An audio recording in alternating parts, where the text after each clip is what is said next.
ફાટતા કેસરામાં હજી કેડ સમા પાણી, સ્થાનિકો માછીમારી કરી સમય વિતાવવા મજબૂર।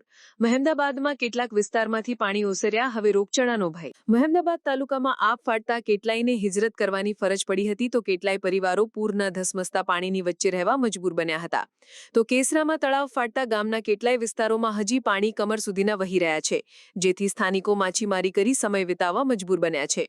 તો તાલુકામાં વરસાદે વિરામ લેતા કેટલાય વિસ્તારમાં કાદવ કીચડ જોવા મળ્યો છે, જેને કારણે હવે રોગચાળો ફેલાવાની સ્થિતિ થઈ છે। મહેમદાબાદ તાલુકામાં એક જ દિવસ સાબેલધાર વરસાદ વરસતા તાલુકામાં પૂર જેવી સ્થિતિનું નિર્માણ થઈ ગયું હતું। તાલુકાના કેટલાય ગામોમાં હજી પાણી ઓસર્યા નથી। ઘરોમાં પાણી ભરાઈ જવાને કારણે કેટલાયની ઘરવખરી પાણીમાં સ્વાહા થઈ ગઈ છે, માટે 2 ટાઈમ જમવાની પણ તકલીફ ઊભી થઈ છે। મહેમદાબાદ શહેરના કેટલાય વિસ્તારોમાં હજી પાણી ઓસર્યા નથી, માટે કેટલાય પરિવારોને પોતાના મકાનો છોડીને બીજે રહેવા જવાની ફરજ પડી છે। ત્યારે મહેમદાબાદ તાલુકાના કેસરા ગામનું તળાવ ફાટતા તળાવનું પાણી ગામમાં ઘૂસી ગયું છે, જેથી તળાવના માછલા ગામમાં આવતા કેટલાય લોકો નેટ લઈને માછલા પકડી સમય વિતાવી રહ્યા છે। મહેમદાબાદમાં વરસાદે વિરામ લેતા નગરમાં ગંદકીએ માજા મૂકી છે।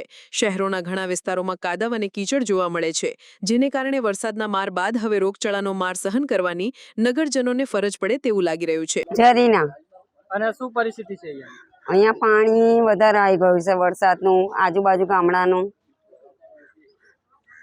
3 દિવસથી અમારા ઘેરોમાં પાણી છે। એના કારણે શું તકલીફ થઈ રહી છે? એના કારણે ખાવા પીવાની બધી તકલીફો। ખાવા જ કઈ બનાવવાનું? તો તમે 3 દિવસથી કઈ જમ્યા જ નથી? ના, કોણ મોકલાવશે? સરકાર પાસે શું તમારી માંગણી છે? સરકાર જોડે માંગણી એવી છે કે આ પાણીનો નિકાલ કરે। કોઈ નેતાઓ કે એવું કોઈ જોવા માટે આવ્યું છે? કોઈ જ નહીં। અમારા નગરીમાં અમે તણાઈને જતા રહીએ, મરી જઈએ તો જોવા આવવા તૈયાર નહીં કોઈ। અને શું પરિસ્થિતિ છે?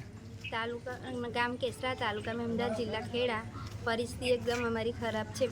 3 દિવસથી વરસાદ એક ધારું પડતું હતું, તે માટે અમારા ઘરોમાં પાણી બેસી ગયું।